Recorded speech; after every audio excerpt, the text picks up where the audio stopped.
What's happening around us. Nepal becomes the latest South Asian country after India, Sri Lanka and Bangladesh to be convulsed by fierce protests.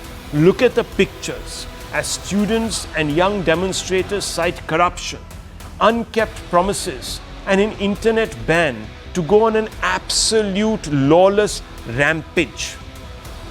It's not the cause, viewers, but the means that raise questions. The cause, if a government is overstepping its limit, it's not accountable to the people have a right to protest. But the means they adopt are critical. Because, viewers, the credibility of a protest is determined by the means that are employed. If it is going to be this, then it becomes very easy to discredit. Viewers, is freedom of expression that ecosystem abusing democracy to turn dissent into an instrument of violent destabilization? The pattern is hard to miss. The same slogans, the same playbook, sweeping one nation after another in the subcontinent. It began in India with the farmers' protest and the anti-CAA riots in 2020. Remember those pictures when people descended upon the Red Fort, viewers, and tried to pull down the national flag? In India's case, a slew of rights activists defended this kind of anarchy. Fortunately, the Indian state did not buckle, which is a positive comment on its legitimacy. Others in India's neighborhood did. Is free expression, it appears, becoming a convenient cover for orchestrated regime change? Those are the fundamental questions we need to pose today, because this is very dangerous. And we have heard politicians coming out and saying that if the government is not responsive, if the people feel that the government is not doing well by them, is not doing justice, then Bangladesh will happen here also, viewers.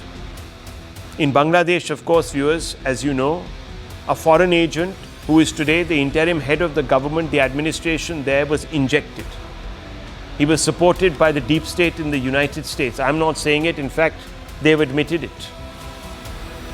And guess what they did, viewers? They wrought havoc. Regime change in Dhaka today, and partially Islamist government is in power and it's creating problems. In Lanka, viewers, the communists are in power, swept up on the back of dramatic protests. You know what happened? That led to, viewers, pitched battles between the people, government forces. Eventually the people prevailed. And that's exactly what looks like as if it's going to happen in Nepal. And I want to open this up. Vijaykanth Karna, former ambassador of Nepal and executive chairperson, Center for Social Innovation and Foreign Policy, is here with us. Abhijit Iyer Mitra, senior fellow of the IPCS, is here with us. I want to first begin with you, sir. And I want to ask you, Ambassador, Mr. Karna, what do you make of these protests? Are they legitimate protests? Has the government overstated its case?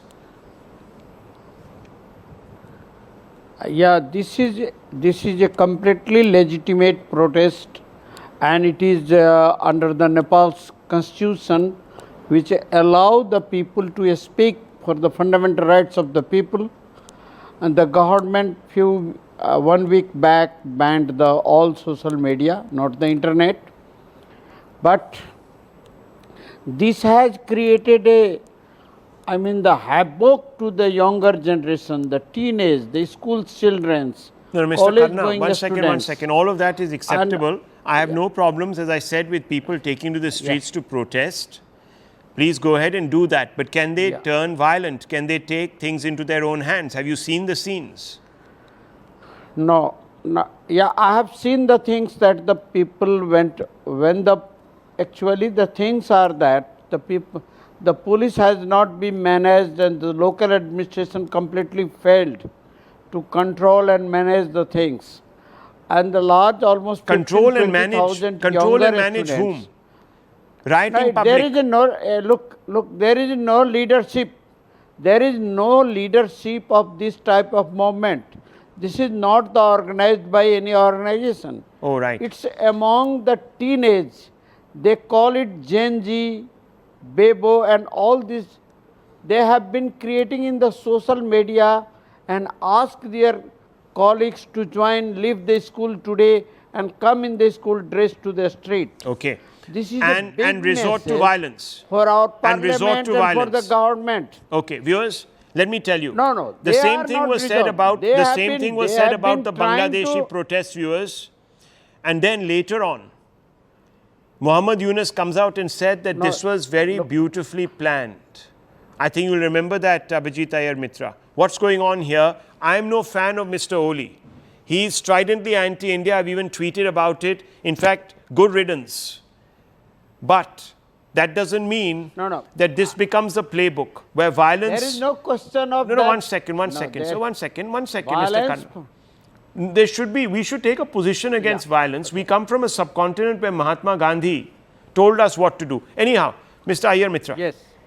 So, first of all, we need to understand that the court passed the order, the Supreme Court of Nepal passed an order saying all the social media platforms need to register with the government and follow Nepali rules. Now, the government is hiding behind these rules which they themselves enacted, which claimed you cannot put out hate speech, fake news, etc., etc. Who will determine fake news and hate speech? The communists themselves. Remember, this is a Communist Party of Nepal government, That's right. which has historically been anti-free speech, anti-everything. Now, the student leaders, the Gen Z leaders, you can't call them student leaders, had called for peaceful protests, right? Now, it is very well known that communists usually infiltrate protests, interested parties infiltrate protests like this and turn it violent. I wouldn't put it past the government because they were getting genuine pushback on this. They have sent Communist Party cadres to infiltrate this and turn it violent very deliberately. This is a classic communist tactic. They do this in every single geography that they have come to power. The instigator of this has been the Oli government. I suspect the perpetrator of these riots, the so-called stormtroopers who burnt down the gate of parliament and things like that, were also most probably Communist Party plants. We won't know that till a full investigation is carried out. But let us be clear, they will never carry out a proper investigation on this. This is how communists seize power. They'll then declare a state of emergency and claim emergency measures.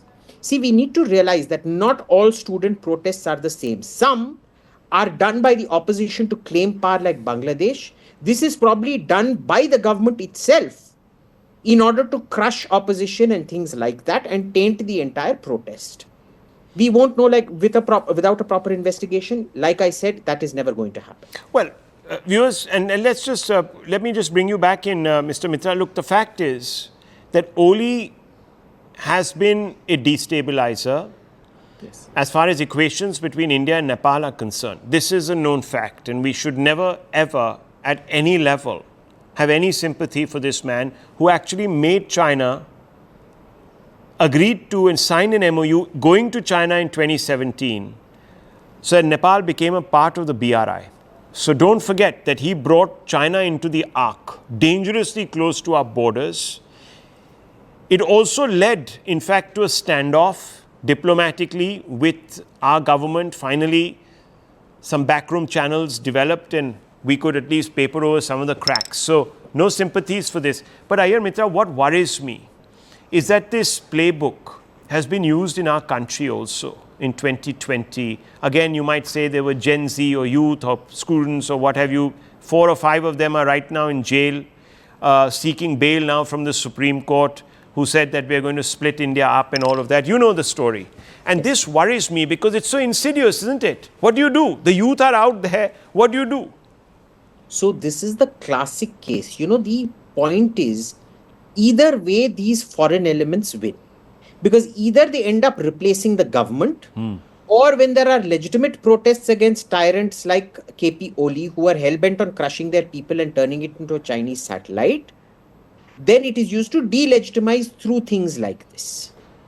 To be fair, the only way of ascertaining the will of the people is fair, free elections. Yes. Right.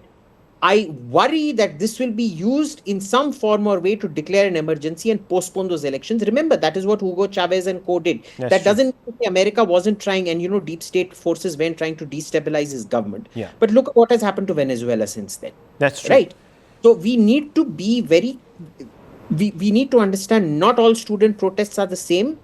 What happened in India, I'm going to Sorry. I'm going to have to wrap up because we've really run out of time. Viewers, India needs to be looking at this very, very closely and very, very intently and carefully. And we cannot afford to now take sides and alienate any one side here. But we must definitely be engaged. We must have real-time intelligence coming through to figure out what actually is happening. This is a very dangerous implosion on our very sensitive northern border. Remember, Nepal has become a gateway into India for all sorts of infiltrators also. And there is, of course, been orders that have been put out by the Indian government to man those borders in a much more assured manner. But let's hope that it doesn't come to that. We leave it at this, viewers.